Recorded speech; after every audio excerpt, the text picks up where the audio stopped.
Hey, what's up guys? This is your boy Benzi here, bringing you a video today on my Stamina Nightblade. So, I just wanted to highlight that I will be posting more videos every week, hopefully one or two, on different builds across my characters.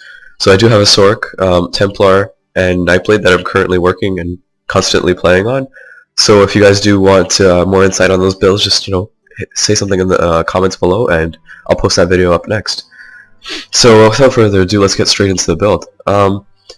I just want to highlight what this build's capable of. It's capable of a lot of things. Like all my builds, I want them to be able to be useful in multiple situations, so I don't find myself changing spells between combat to accommodate the appropriate situation.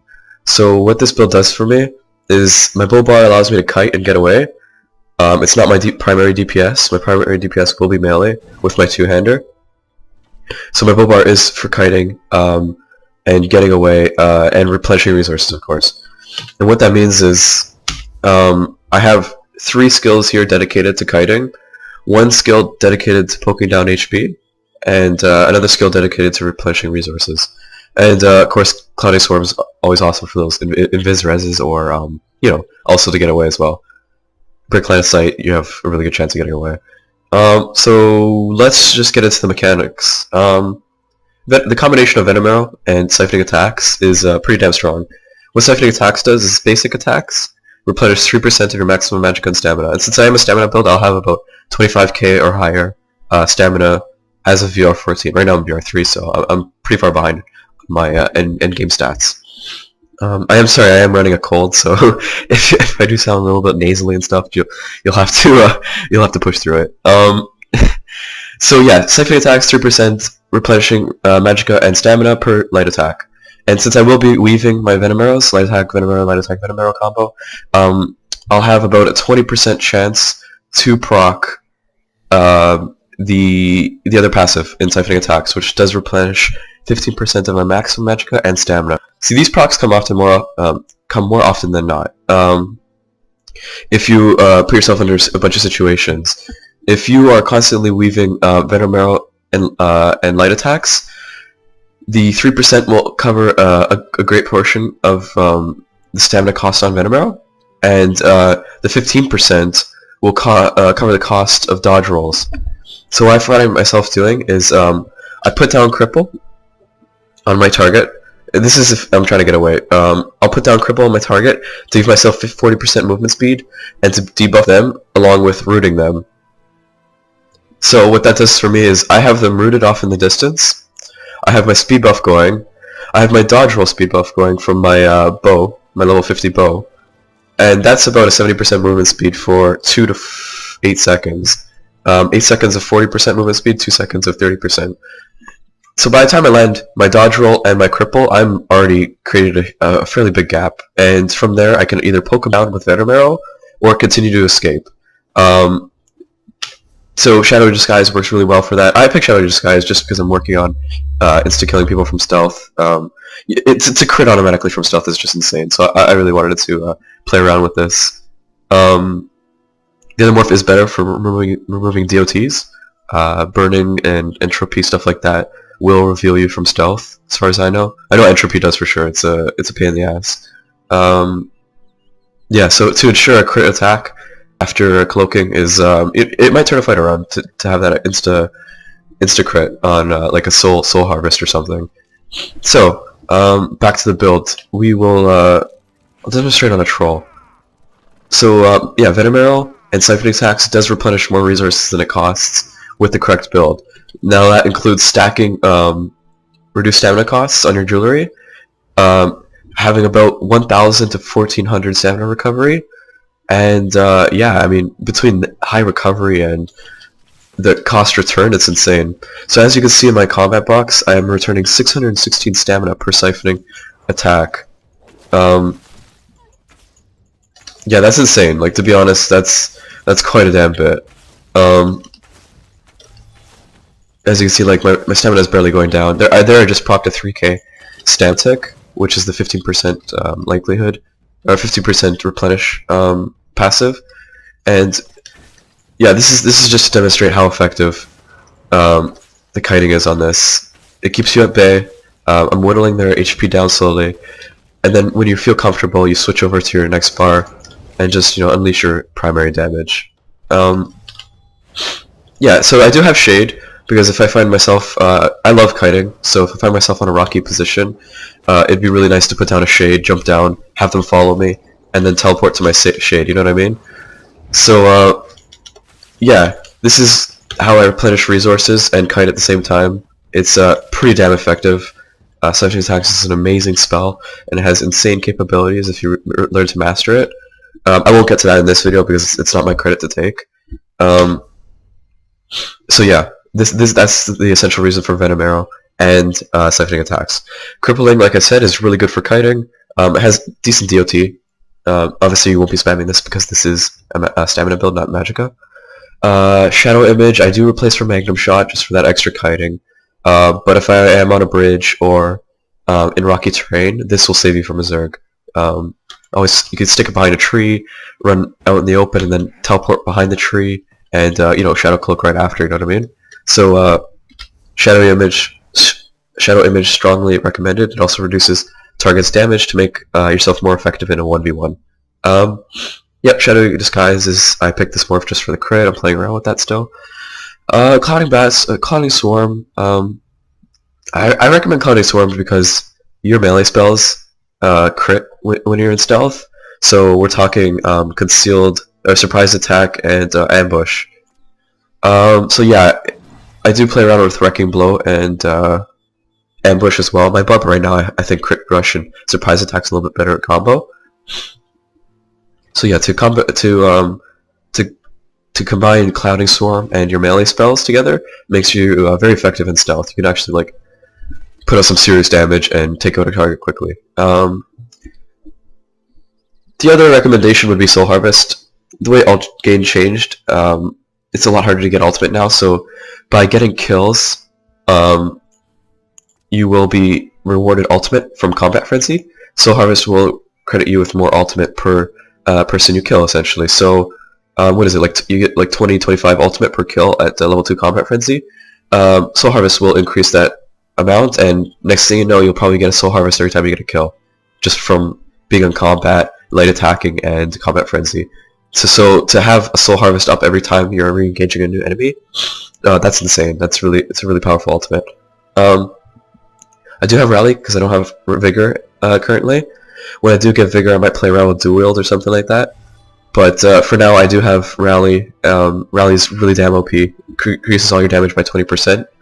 Because I am running stamina, and this does increase your weapon damage by 20%. Killer's Blade, I don't know if I prefer this over Execution. I'm actually just testing this out right now, but Killer's Blade is pretty damn effective. It costs 30% less than Executioner, and it restores health on kills, so that's always useful. Plus there's a Nightblade passive that restores mana on kills as well. So I will be returned 1428 Magicka and 17% of my max health on kills. And my next spell is Mass Hysteria. I'm using this spell just to mess around with those block DKs or block Templars, whatever, what have you. Because it drops block now, it's actually very, very powerful. That 1 or 2 seconds that it takes for them to realize that they've been feared and need to CC break, you can unleash everything on them, and that's what's gonna turn fights around with you. No matter how tanky the person is, you need to time that CC immunity. Surprise attack, I don't think I mentioned why I picked this morph. It is stamina now, so I obviously urge everybody to pick this morph if you are stamina-based Nightblade. It does reduce the armor by 4,240 for 16.2 seconds. So that's an insane duration. You're going to be putting out quite a bit of damage with that reduced armor. And if you're fighting somebody in light armor, they're going to have a lot less physical resistance than you, so you're potentially dropping the resistances to 0 if they're not wearing reinforced or bound armor, boundless storm, stuff that would increase their armor otherwise. So if they're just wearing straight up light armor, you will absolutely disintegrate them without a doubt. So yeah, that brings me my Nightblade build. Insane kiting capabilities with just these 3 spells. I do replenish my resources with Venom Arrow Siphoning Attacks. I do find myself using that quite often.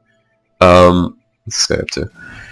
And when it comes to dealing the damage, I do have my Crit Rush, Surprise Attack, Killer's Blade, Mass Hysteria, Rally, and Soul Harvest. Alright, so that does conclude my Nightblade build. I do know what I'm going to be running at V14. I haven't tested it, so I don't know how effective it is. But essentially, what my V14 build will be is a 2-piece heavy, 5-piece medium. I will be having set pieces left, right, and center, and my predicted weapon damage may be 3,400, I believe? 3,300? And because I am an Imperial, I will have a metric ton of health and stamina to boot. So, what would be absolutely insane would be 3,300 weapon damage preferred, with buffs and everything applied, and a good 25 to 30,000 stamina. So that does conclude my Nightblade stamina build video, but I wanted to highlight another important subject. They did nerf Craglorn grinding, and they made all grinding in Craglorn half as effective as it was before. If you get like a zombie kill or a sky reach kill, you are earning yourself about 154 vet points, which is, you know, that's not much anymore. It's going to take you quite a long time to grind 1,000,000 XP per vet rank. So I wanted to seriously combine this into my Nightblade video, because this is what I've been working on my Nightblade. This is what I'm doing to level my Nightblade. I seriously recommend this new grind that I've been using since launch. I mean, before they came out with the Scorpion grind and all that other stuff that I leveled my DK with and stuff, my Templar too, I've been using this grind. I take a friend down here from time to time, and you know, I'll just let the grind speak for himself. It's pretty damn rewarding. The mobs are super easy to kill, and everything is V5. So with that being said, I don't know how this will affect your XP at higher ranks, like V8 and higher. You may get diminished XP, but I would still recommend this grind and find out for yourself, you know what I mean? So yeah, I'm going to switch my bars around real quick. I'll put Mass Hysteria here in case I get ganked. We're going to take this off, we don't need this. We want some AoE damage, and we want our OP siphoning attacks. Okay, so yeah, I'm going to show you how to pull the NPCs. You want to avoid fighting the bosses. They reward very little XP, and they are a pain in the ass to kill. So there are 2 caverns in this dungeon. So as you clear one cavern, you'll be moving down the hall, clear these NPCs and these NPCs. So essentially, is what you're going to do is you're going to come through this dungeon, or through here is what I did. You're going to pull the NPCs in this strip. You're going to pull the NPCs in this strip. You're going to pull the NPCs in this room and this room. So essentially, a correct run would have 3 pulls. One here, and one here. I'll show you how I pull, but I haven't mastered it yet because, you know, this room is pretty damn big, and to make sure that no NPCs reset while pulling is the complicated part. So right now, I'm going to pull this strip right here and re-enter this room as if I were to come from this direction. So I'm going to pull this area and then this area. So I'm going to make my way over here. I'm going to pot. These are the stamina pots. These are the pots I've earned from killing these guys. They give you V1 potions to help you with the grinding. So I'm going to continue pulling this strip here. Okay, so as you can see, I just pulled this group right here. I'm going to put my bats up. Siphoning attacks, cleave them to death. I do recommend Devouring Swarm, but I was PvPing earlier, and these are the spell morphs that I do recommend for PvP. But yep, Devouring Swarm is definitely the better morph for grinding.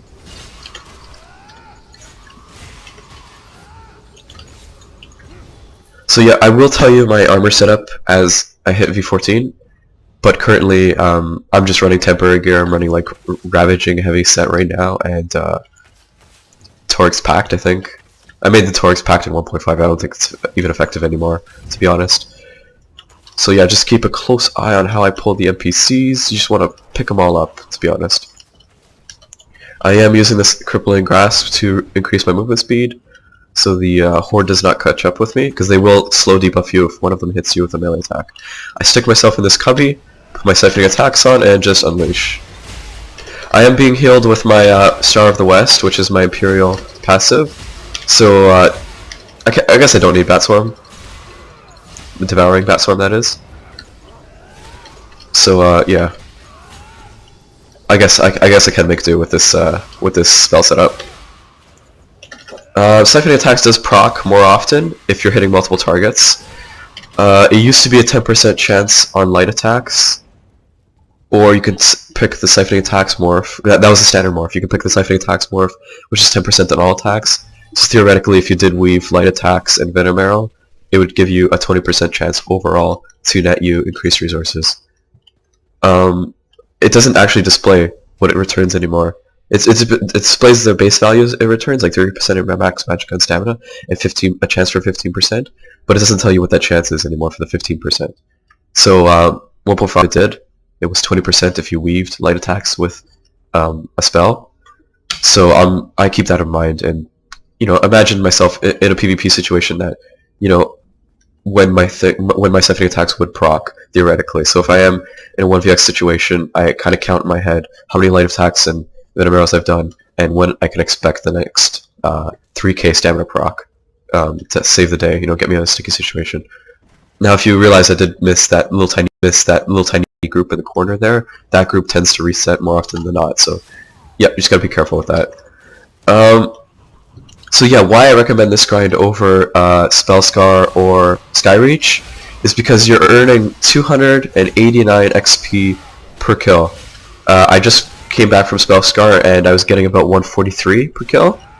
Now that might be because I'm under leveled, but I seriously think that that's the way it's going to be now. They nerfed Craglorn grinding by 50% XP gains to avoid people farming champion points, and so this is like the makeshift grinding, in my opinion, for my level at least, because I am not rewarded equal XP to somebody who's like V10, V8 running around in Spellscar.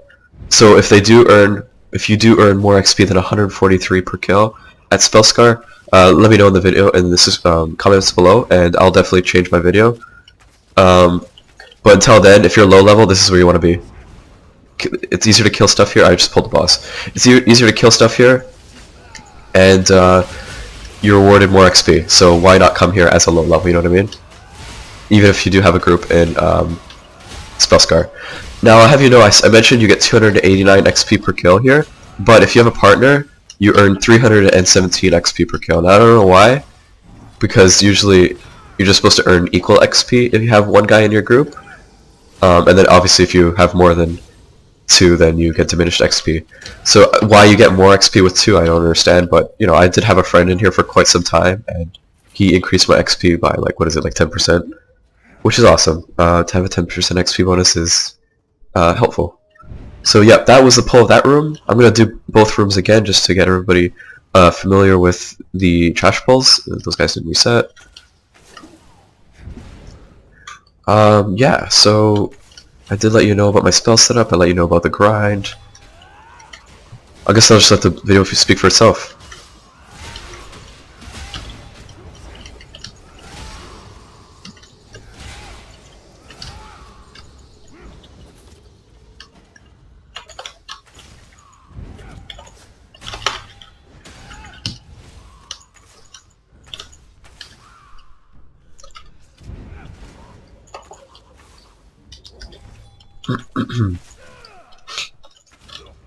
So there are bosses in this room. One is in that area and one is in that cave down there, which I came from. They're much harder to kill, so avoiding them would be my best suggestion. You are not rewarded XP for these green dogs that are summoned. The wolves give you a little bit of XP, but the archers summon these green dogs, as you can see below me. They don't reward XP, but that's fine because you're AoEing everything down. They'll die eventually.